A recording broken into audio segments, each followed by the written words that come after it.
Bonjour à tous et bienvenue sur Hydrogène Today. On est à Dijon pour les journées hydrogène dans les territoires et je reçois Yann-Éric Starlander de France Hydrogène du pôle territoire. Vous n'êtes pas venu les mains vides, ce sont quelques publications que France Hydrogène présente et distribue ici. On va parler de mobilité et d'abord de stations, Yann-Éric. Bonjour. Donc effectivement c'est un guide pratique pour les collectivités.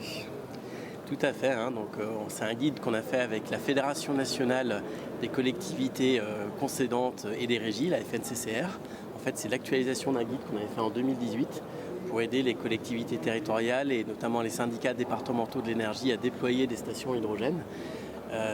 Ça faisait donc 6 ans qu'on n'avait pas actualisé le guide et ça nous semblait vraiment nécessaire d'avoir à nouveau un document de référence. C'est vraiment un guide pratique qui déroule en 10 étapes chronologiques le projet de déploiement d'une station hydrogène. C'est vrai qu'entre-temps, le contexte a bien changé au niveau des pressions et puis surtout, on a quand même 75 stations aujourd'hui en France. Tout à fait. Il y a une nette accélération avec des inaugurations ces derniers mois. Celle de Dijon, par exemple, à la veille des journées. Voilà.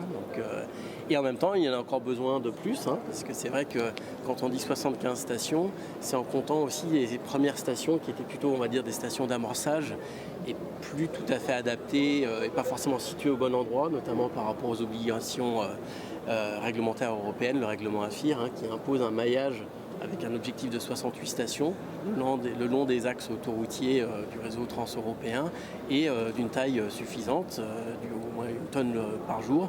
Et alors c'est tout à fait atteignable. D'ailleurs, on a aussi travaillé avec la PFA sur le besoin qu'il y aurait par rapport aux projections des parcs de véhicules d'hydrogène qu'on projette à 2030. Voitures et camions d'ailleurs. Voitures et camions, tout à fait. Où on estime qu'il devrait y avoir de l'ordre de 9000 poids lourds à l'horizon 2030 et 130 000 véhicules légers, donc principalement des véhicules utilitaires légers. Alors c'est vrai que les stations, elles s'adressent maintenant de plus en plus à la mobilité lourde et elles sont multivéhicules, comme on peut le voir d'ailleurs ici à Dijon. Oui, tout à fait. C'est vrai qu'au départ, les collectivités avaient tendance à plutôt avoir des stations privatives sur des dépôts de bus, comme par exemple Pau en 2019, avec aussi des contraintes qui peuvent expliquer le fait que c'était compliqué de en même temps les rendre accessibles à des extérieurs. Mais de plus en plus, pour rentabiliser la station, il y a cette approche de faire en sorte qu'à la fois ça serve à alimenter les véhicules des propres flottes des collectivités, mais de faire d'une pierre deux coups. Par exemple, les stations multi-énergie qui en Vendée, du CIDEB, le syndicat départemental d'énergie de la Vendée, où on est donc sur du multi-énergie avec du bio-GNV, électrique et hydrogène, et où donc les bus pour l'instant il y a 2 bus, mais il y en a plus, de La Roche-sur-Yon qui viennent s'alimenter et qui est accessible aussi à d'autres véhicules. Ce qui est intéressant dans ce guide, c'est qu'il y a des projections sur les volumes de véhicules, effectivement. Donc ça permet d'avoir pour les collectivités une vision, une visibilité sur ce qui les attend. Oui, tout à fait. Alors, on n'a pas de boule de cristal. Non, mais il y a des chiffres. mais il y a des chiffres qu'on travaille donc avec la PFA, la plateforme automobile, qui, avec l'ensemble du secteur automobile au niveau mondial, dans ce qu'on appelle le WAPO d'une part, et puis il y a aussi une étude qui s'appelle Visionnaire, faite par un autre syndicat qui professionnel, fait les projections sur les camions. Et c'est avec les méthodologies du secteur automobile, ça donne quand même une bonne indication sur le nombre de véhicules qu'on devrait avoir d'ici quelques années.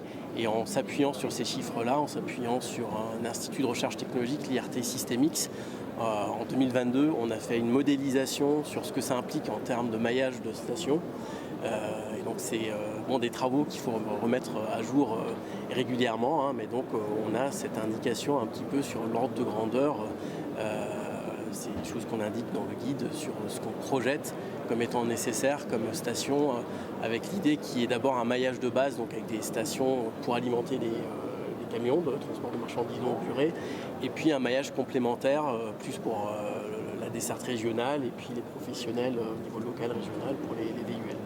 Un ouvrage donc très documenté et pratique, et en complément, un autre guide, cette fois sur les bus, avec des déploiements et des retours d'expérience. Tout à fait. Donc là, effectivement, on est plutôt sur du retour d'expérience, des premiers déploiements de bus à hydrogène.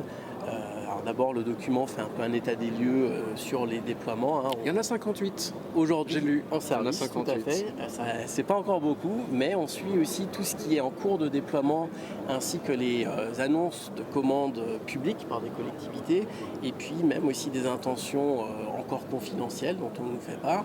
Et quand on fait la somme de tout ça, on se rend bien compte que d'ici, alors de façon assez échelonnée dans le temps et selon les collectivités, mais d'ici à 2030, on devrait avoir de l'ordre entre 700 et 800 véhicules, bus hydrogène qui circuleront sur les routes. Et donc on a souhaité, maintenant qu'on commence à avoir certaines collectivités qui ont suffisamment de recul sur leur expérience, on avait déjà fait ça une première fois en 2022 avec Pau. Là c'est La Roche-sur-Yon. Et là on a fait un focus sur La Roche-sur-Yon avec donc 2 bus Caetano Toyota. C'est une collaboration entre Toyota et un constructeur de bus portugais, Caetano, avec donc une pile à combustible Toyota, qui sont exploités par RATP Dev pour la Roche-sur-Yon. Et vous pouvez voir que les retours de l'expérience sont extrêmement positifs. Vraiment des bus très fiables. Et d'ailleurs aussi, du coup, ça rejoint le guide sur les stations, parce qu'il y a aussi un peu un rétex sur notamment le taux de disponibilité de la station, celle dont je parlais tout à l'heure, Multi-Énergie. On est sur un taux de disponibilité de 96% et qui s'accroît même régulièrement. Voilà, des documents à parcourir bien sûr pour les collectivités sur les stations et sur les bus à hydrogène. Merci à vous. Accessible sur notre site internet Starlander. librement. Et à bientôt.